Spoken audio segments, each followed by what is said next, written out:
TET experience મજામાં? કેવી ચાલે છે તૈયારી? ચલો આજે ચાલુ કરીએ 4000 MCQ સિરીઝ, જે આપણે મેરેથોનનો પાર્ટ છે. આપણે આજે મેં ક્વેશ્ચન કવર કરીશું 175 થી 200, પાર્ટ નંબર 7. ઓકે, આ પાર્ટ 7 છે, બરાબર. આગળ ચાલીએ. શિક્ષણ મનોવિજ્ઞાનનો મુખ્ય ઉદ્દેશ્ય શું છે? શું હશે સાચો જવાબ? શિક્ષણ મનોવિજ્ઞાન જ કીધું છે, એટલે જવાબ આપણે સમજી લેવાનો કે શિક્ષણ પ્રક્રિયાને સમજવું, બરાબર. આગળ વાત કરીએ. બુદ્ધિનો યોગ્ય અર્થ શું છે? શું આવશે સાચો જવાબ? બુદ્ધિ એટલે શું કહેવાય? આપણે યાદશક્તિ નહીં, સમસ્યા ઉકેલવાની જે ક્ષમતા હોય એને બુદ્ધિ કહેવામાં આવે છે, ઇન્ટેલિજન્સ, બરાબર. આગળ વાત કરીએ. ગાર્ડનરનો સિદ્ધાંત કઈ બાબત સાથે સંબંધિત છે? શું આવશે સાચો જવાબ?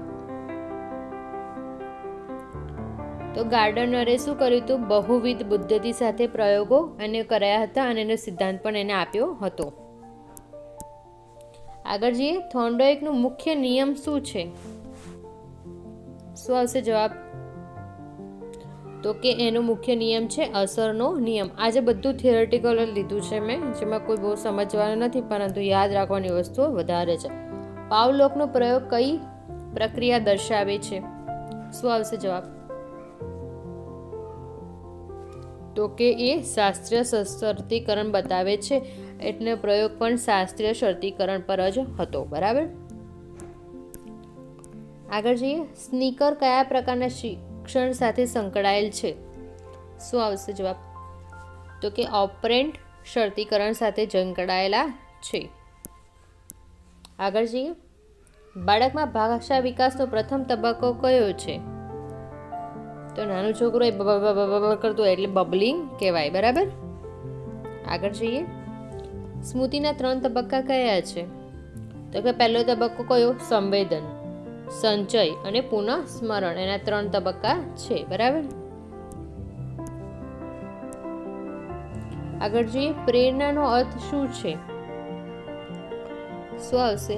પ્રેરણા એટલે કામ માટે તમને ઉત્સાહ પ્રોત્સાહન કોઈ આપે તો એનાથી તમે કામ જલ્દી અને ફટાફટ કરો છો, બરાબર. આગળ જોઈએ. માસ્લોનો સિદ્ધાંત કઈ બાબત દર્શાવે છે?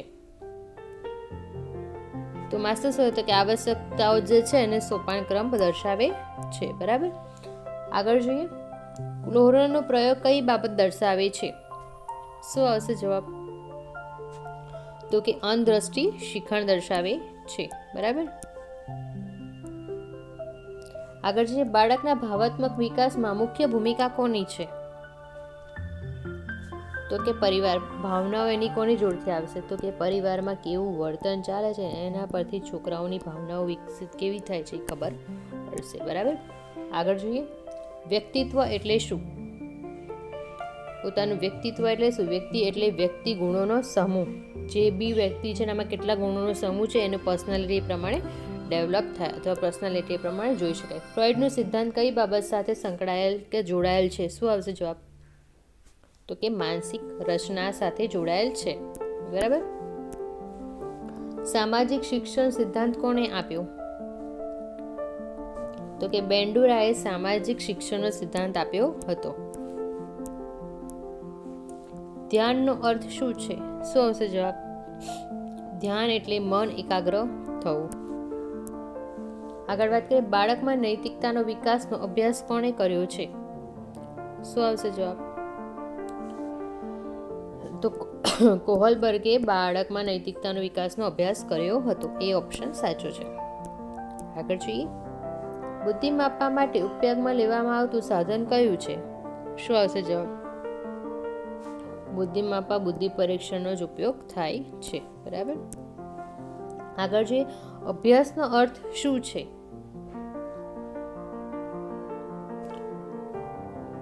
શું આવશે જવાબ? અનુભવથી વર્તનમાં ફેરફાર. શિખણ. અભ્યાસ એટલે શું કહેવાય? શિખણ, બરાબર. શીખવું એનું ગુજરાતીમાં શિખણ એટલે શું? તો કે અનુભવથી જે બી વર્તમાનમાં ફેરફાર આવે એ, બરાબર. તમે જેટલું શીખશો એ પ્રમાણે તમે આગળ જતાં તમારે જે બી ભવિષ્ય છે એમાં તમે બદલાવ કરતા જશો, બરાબર. આમાં કોઈ સમજાવવાની વાત હશે તો તમને પાક્કું સમજાવીશ, પરંતુ આમાં અમુક વસ્તુ યાદ રાખવાની જ છે. વિકાસ અને વૃદ્ધિ વચ્ચેનો મુખ્ય તફાવત શું છે? તો કે વિકાસ છે જે ગણી શકાય છે, આપણે કેટલો વિકાસ છે. જો વૃદ્ધિ છે તે પરિણામ છે.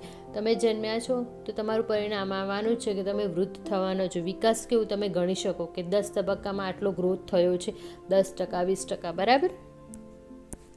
ચલો આગળ જોઈએ. બાળકમાં સામાજિક વિકાસનો અર્થ શું છે? બાળકમાં સામાજિક વિકાસ હોય, સામાજિકનું પૂછ્યું તો સમાજ સાથે સંકળાયેલો હોય તો જ સામાજિક વિકાસ થાય, બરાબર. આગળ જોઈએ. બુદ્ધિનો આઈક્યુ સૂત્ર કોણે આપ્યું છે? તો સ્ટને બુદ્ધિનો આઈક્યુ સૂત્ર આપ્યો હતો. ભાવનાનો અર્થ શું થાય છે? શું હશે જવાબ? તો કે લાગણી. ભાવના એટલે ઇમોશન્સ, લાગણી, બરાબર. શિક્ષણમાં પ્રેરવાની ભૂમિકા કેવી છે?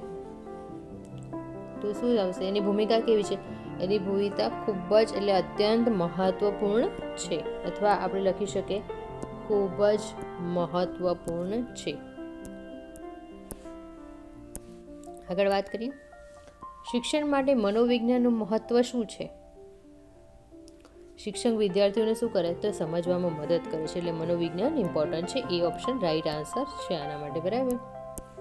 આગળ જઈએ. બાળકના સર્વાંગી વિકાસનો અર્થ શું થાય છે? છેલ્લો પ્રશ્ન.